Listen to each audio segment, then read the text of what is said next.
Companies spend millions and millions of dollars on quality control, making studies, looking at their products, seeing if things are really going, is advertising working, production, a little more, a little less, where, what, how. A lot of research and development goes into a successful product. And the most successful and important product we have in this world is ourselves. And as we look back on the year of Tavshin Pei Days 5782, all of us should think to ourselves, how did we get through this year? Were we successful in making the right decisions, which helped us to come closer and closer to Hashem, which helped us to be happier, which helped us to build our family, our relationships, the important things that we have in life, to grow in Torah, to grow in Tefillah, to grow in Chesed. And as we look back at all these things, it seems to me that there's one major factor which we have to take into consideration. It's decision-making process. When we had a choice in front of us, we had a choice: do I do Chesed or I don't do a Chesed?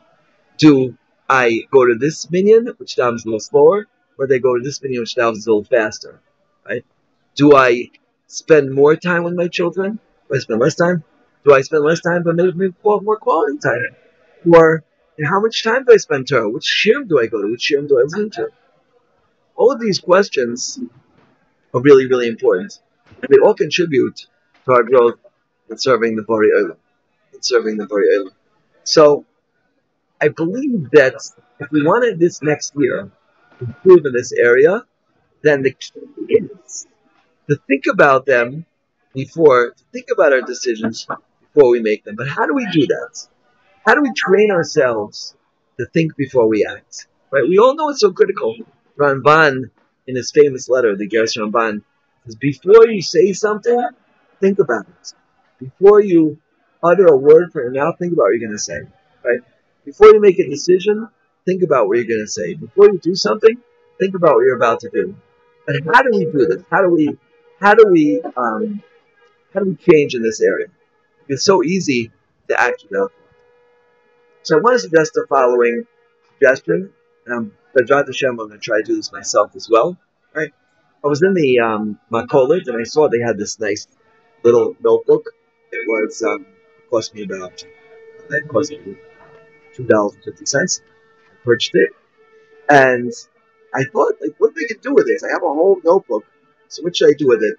It seemed to me that there was something very, very important thing to write down. What should I write down? So I decided as follows. I decided every time I do something and I think about it, I'm just going to make a little note about it. Now, again, every single time. But in important junctures in my day, when I just stop and I think about something, I'm going to write it down. Right? I'm going to write it down and have a little plus sign. Right? So, for example, right, when I had to take something, right, when I decided to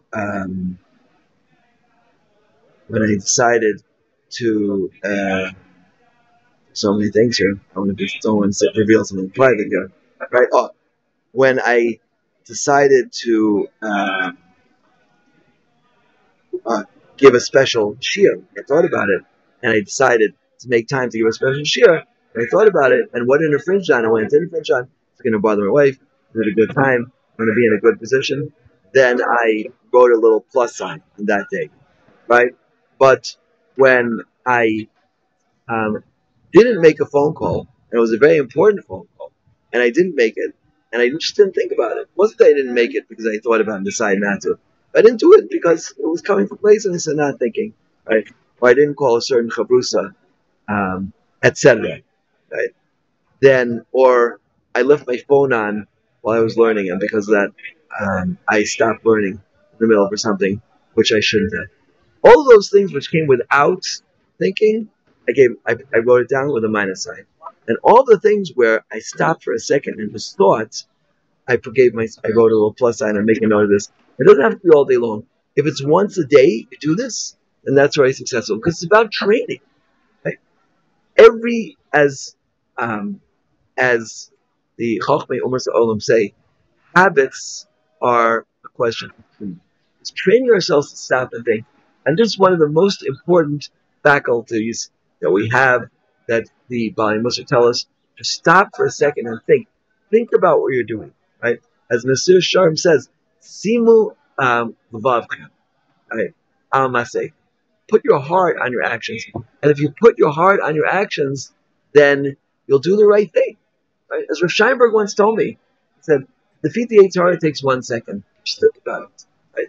Because even the Yetzer Hara has a $50 billion publicity program, right?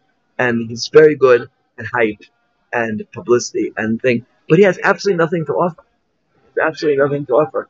So if you think about it for 1 second, you'll just totally bypass it. Right? If you don't think about it, then you'll be pulled in by all the hype and the emotion and the all the fanfare that he uses. So this is a critical thing to think about in the upcoming year. Think about what you're doing, especially in relationships. So often we say things which are so stupid, right?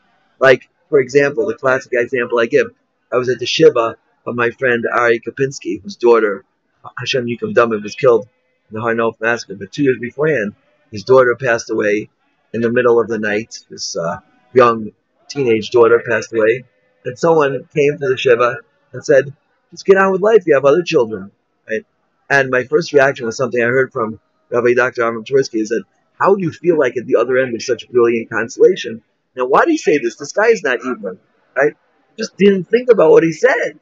Yeah, you didn't think about it. How can you tell somebody who just lost his daughter all of a sudden, right? Get on with life. You have other children. That's so incredibly insensitive.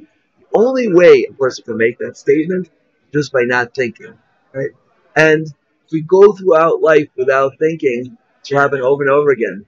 I was in England for the Chasna a number of years ago of my Talmud Mutton Beanstalk, and I was staying by the Rabbi Fine, Rabbi Rebbetzin Fine. They were driving me back home from the wedding, and she said she wanted to write a book about things that, comments that she had heard, people who don't think, yeah, and it's very painful and very hurtful, and we don't need to do it. Right? If we think about what we're going to say, right, or as they use in media, 3 or 5 second delay, 3 or 5 second delay, or even 1 second delay, as Rabbi Che told me before I was about to give a shir. I asked him, what should I tell people to stop speaking Lashon Hara? He said, 5 second delay. Then he said, 4, 3, 2, 1 second delay. Before you're going to speak, just think 1 second. Should I be saying these words? If we could train ourselves to do this, our lives would be totally different. If we train ourselves to think about what we're going to do before we do it, right? Is this a good decision or this is a bad decision, right? Is it a plus or a minus? That's why I'm just suggesting, and I hope myself I'll be successful at the end of the year to keep writing in this book. Everyone has to do what works for them, right? That's the most important rule in every area, in many areas of the Lord Hashem. Do what works for you. Do what helps you. And Zrat Hashem, if you get used to thinking about what you're going to do before you do it, your life will be totally different. You'll see so many silly things get eradicated because this is the job of the Yetzer Hara.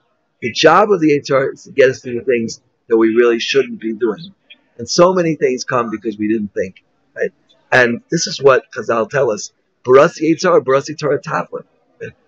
I created the Yetzer Hara and I created the antidote to the Yetzer Hara, which is Torah. Torah gives us a mahalach, it gives us a path, it gives us a methodology to defeat the arguments of the Yetzer Hara.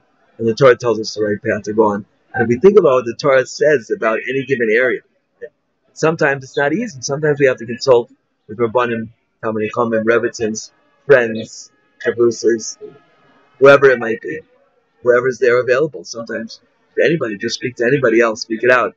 And because someone else's opinion, someone else's perspective, it's very, very valuable. In any event, I am wishing everybody a wonderful year in Tafshin Beis, a year filled with bracha, tzlach, and siach, and shmaya, all good things. Hashem can help us to achieve this. Amen. K. T. A.